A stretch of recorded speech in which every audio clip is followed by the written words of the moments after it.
So what's going on guys, Kate is here and welcome back to a brand new video. For today I will show you the new best Thea build in Torchlight Infinite 2023. So in this guide I will show you what abilities and core skills you want to get. Then I will explain what are the best talents, hero traits and armor to use for endgame content. And then lastly I will show you the best gameplay and even which stats you need to prioritize, so you would be able to get the best results and highest damage possible and much more. And then just before we start, I want to quickly clarify that this video is sponsored by XD Games, aka the creators of this game. So Torchlight Infinite Season 2 has got a major update called Black Sails. And with this update, you will be able to play the new hero called Erika. Then Commander Moto and Berserker, both of them have got new hero traits. Then already existing storyline now takes place in the Endless Sea of Void. And then on top of all of this, there is a new system called the Hero Relics and much more. So no matter if you're a new or returning player, click my link in the description and download Torchlight Infinite for free. And with that said, thanks to XD Games for sponsoring this video.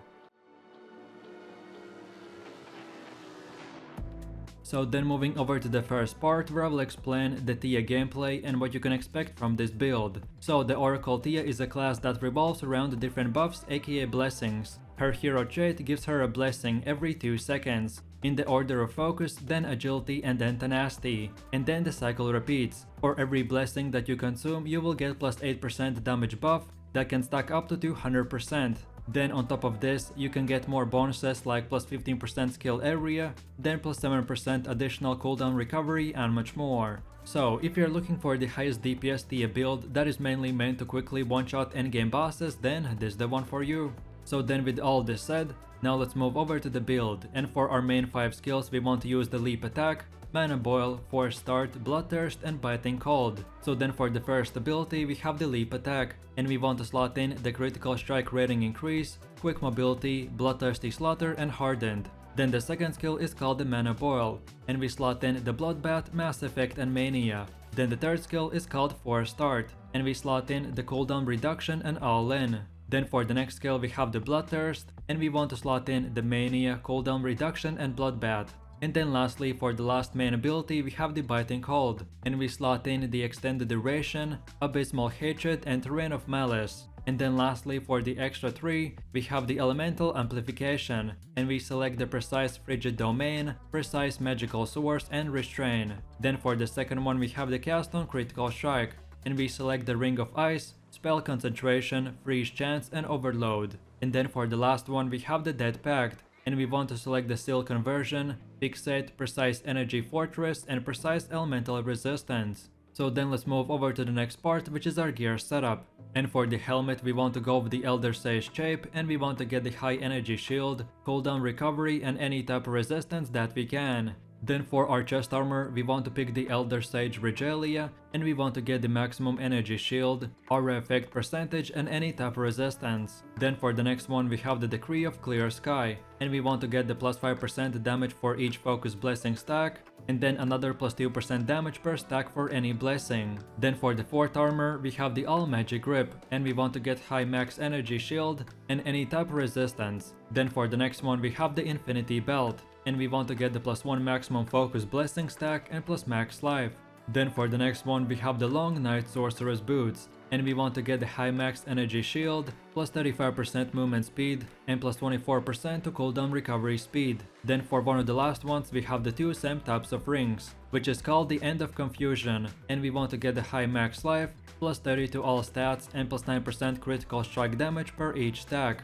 Then for our weapon we want to get the Hero's Longsword, and try to get as high DPS, plus 80% elemental damage, and then any type of bonuses to gear physical damage. And then for our shield we want to get the Twilight Square Shield, and get max energy shield, plus 36% to aura effect, and again any type of resistance that we can. Overall, as you can see, this is an endgame build, and if you just started playing this game recently, then don't worry about this, and just equip all the gear that you can find. But then starting from level 30 or 40, only equip gear that is better either way in energy shield, max life or damage percentage per stack. And then when you slowly get to endgame and then plus level 50, then you can start using these type of gear pieces. You don't have to use exactly my same gear, but as long as you're using similar items and trying to get similar stats, then you should be good to go. So now let's move over to the next part of the build, which is the talent tree. and we want to get the Goddess of Knowledge, Magister, and Ranger. And then for the Goddess of Knowledge, this is how your talent tree should look like till 12. And then this is how it should look like till 18. And then lastly, for our core talents, we want to select the Beacon. And then for the second one, go with the Burning Touch. So then moving over to the second category, which is the Magister. And this is how it should look like till 12. And then this is how it should look like till 24. Then for the first core talent, we want to select the Bunch. And then for the second one, get the Barrier of Radiance. And then moving over to the last talent tree, which is the Ranger. And this is how it should look like till 12. And then this is how it should look like till 24. Then for the first core talent, we want to select the Fluke. And then for the second one, go with the Keep It Up. So in a quick summary, these three talent categories are by far the best ones, which will make our build very powerful and do super high damage. And then with all of this said, now we have come to the last and final build part, which is our hero trait, hero relics, and the pact. And this is how our hero trait should look like at level 80. So after level 32, you want to select the first option. Then at level 62, select the second option. And then lastly at level 80, get the first option. Then for the relics, you want to get the Prayer's Eyes. And then under level 13, 32, and 50, equip all 3 sanity spheres. And then last but not the least, this is how our pack tree should look like from the bottom and then from the top.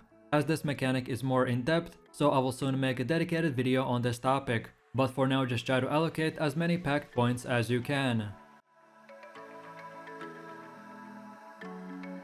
So then moving over to the last part, which is the Thea gameplay. And I will quickly give you a short explanation of each skill and what is the best rotation to use. So then for the first skill, we have the Leap Attack, which is a great mobility and damage ability that will make your character leap while doing very high AoE damage. Then for the second one, we have the Mana Boil, which when we activate it, it will give ourselves a big damage buff, but in return we will lose 5% of mana every second. Then for the next one, we have the Force Start, which after activating will immediately start charging energy shield that will increase our shield energy and much more. So this is a great defensive skill. Then for the next one, we have the Bloodthirst, which is another great buff that will increase our attack speed and movement speed. Then for one of the last ones, we have the Biting Cold, which will make our enemies in the targeted area suffer reduced cold resistance, and they will have a 20% chance to get frostbitten. And then lastly, we have our special class skill, aka the hero trait called Wisdom of the Gods, and this will give us a blessing every 2 seconds. For every blessing that you consume, you will get plus 8% damage buff that can stack up to 200%. Then on top of this, you can get more bonuses like plus 15% skill area, then plus 7% additional cooldown recovery, and much more. So then lastly, let's move over to the rotation. And this build is one of the most powerful ones, but the easiest build I have ever played. So then at the beginning of the fight, you want to start by using the Leap Attack to do damage and move around the dungeon. And then when you're ready to do damage, then now activate the Mana Boil, then Bloodthirst, and then lastly the Biting Cold. And then from here, just keep on using your Leap Attack to do damage. And then lastly, each time your hero trait pops up, then activate it quickly by pressing the F skill. And then just keep on spamming the Leap Attack till the F ability comes back up, and then rinse and repeat. So now let me explain. By using the Leap Attack, we'll be able to move very fast around the dungeon, while at the same time doing super high AoE damage. And the skill by itself should eliminate most of the monsters. But if it doesn't, then you want to use the Mana Boil and Bloodthirst, which will give you damage buffs. And then as well, you can activate the Biting Cold, which will debuff the enemies and make them take more damage. And then lastly, whenever your hero trait is ready, then activate it, and you will get more damage buffs on top of everything else. So as you can see, this build is very simple but powerful. Your main goal is to keep on using the Leap Attack for damage, and then the rest of your skills are meant to buff your Leap Attack by using all of the stacks that we get by using the Thea character and our build. And then lastly, of course, we can't forget about the Force Start, which is a defensive skill. So whenever you're fighting an endgame boss, then use it to get faster energy shield charging speed, and that's about it. So with that said, I really do appreciate everyone for watching, guys, and I hope you enjoyed it. If you have any suggestions, feedback, or other good Torchlight Infinite builds or guides that you would like to see in the next video, then feel free to leave your comments in the comment section down below. Like I said in the beginning of the video, thanks to XD Games for sponsoring this video. And of course, don't forget to check out Torchlight Infinite Season 2 by clicking my link in the description. And then while you're doing that, please click like, subscribe, and enable that notification bell, so this way you could support the channel and you won't miss any more amazing content from me. With all this said, you have an amazing day, and I will see you in my next video. So take it easy, peace.